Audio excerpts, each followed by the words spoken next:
biggest plus to the PLC process is that we're coming together.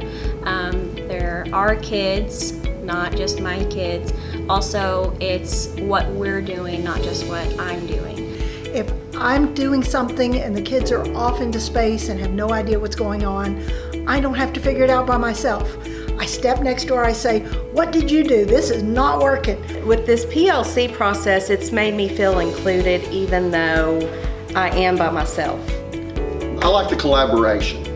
I'm not one that likes to do the same thing every day, and I like to visit with my other peers and get their ideas and everything, and I think that's helped tremendously. I grew up, my mom's a teacher right down the hall, right here, right? But she's always been her own little bubble that kind of just coexists in the overall realm of education. It always seemed like that. Everybody was just on an island in their own little bubble.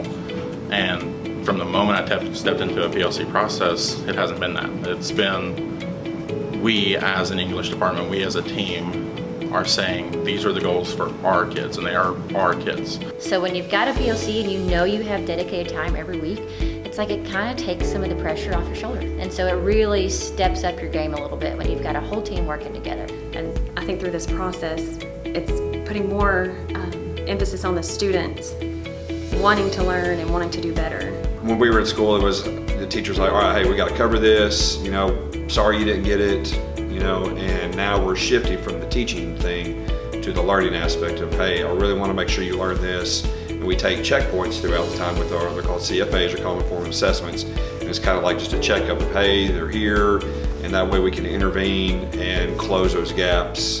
I think it helps us be a little bit more accountable as an educator to focus on student data, because that essentially is what we're trying to do here, is we're trying to focus more on learning than teaching. And I think data helps drive us in that direction. It's not like you create proficiency scales and you create your test with your team and you're done.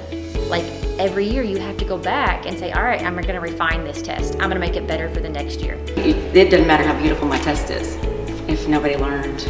Your whole goal is that your students are learning, not that you're just coming here teaching every day. Most of the time teachers are really good about, like, if you miss a day, catch you up, give you your missed work.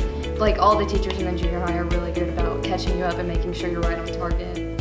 Well, wolf time is mainly where a teacher can claim you, and like if you missed a test, you can retake it in the wolf time. I feel like it's easier because there's less people when a teacher claims you, and I feel like it's easier for a teacher to help every single individual because there's less people and they can explain it a little bit better because they have more time. She claimed me for help or stuff that I'm struggling with, some stuff that I don't get, I get help by her. One time I was behind on a set of vocabulary words for civics, and I claimed the lovely Miss Barton so I could have her stand over me, because I get very easily distracted. I just kind of need someone to stand over me and be like, do your work! I used to get claimed just because I missed, for school business and sports, I get checked out early, so I miss class periods. I have to make tests or just work that I missed. Well, it was in math, and I got a 1 on a thing I was supposed to. You had to get a 2 or 3 to pass it. And I went in for intervention in Miss Hall's room, and then I studied in there, and I just made sure that I knew it. And then I think at the end of that class, it was a little bit ago, but I think at the end of the class, I retook the test and got 300. I use wolf time to catch up on work, anything that I haven't done or I forgot to do that I need to do now. It's like a free period and helps me get my work done.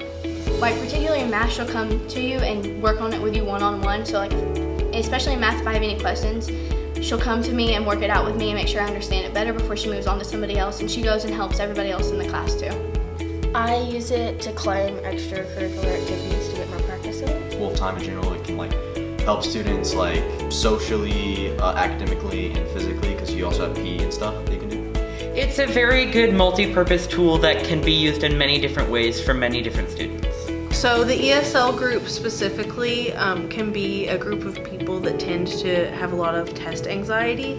And so with the PLC process and being able to retest, a lot of my students find comfort in knowing that the first time is not said and done, but they actually get multiple opportunities to show their learning and their growth. And that we're not focusing on how well they can take a test, but how well they understand the information we're teaching them. There was a student this year.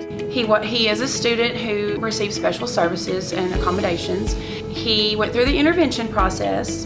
He was able to produce a piece of writing, and he came up to me and he said, "Miss McCullough, I've never written even a paragraph." And I said, "You mean you've never written a paragraph like this one?"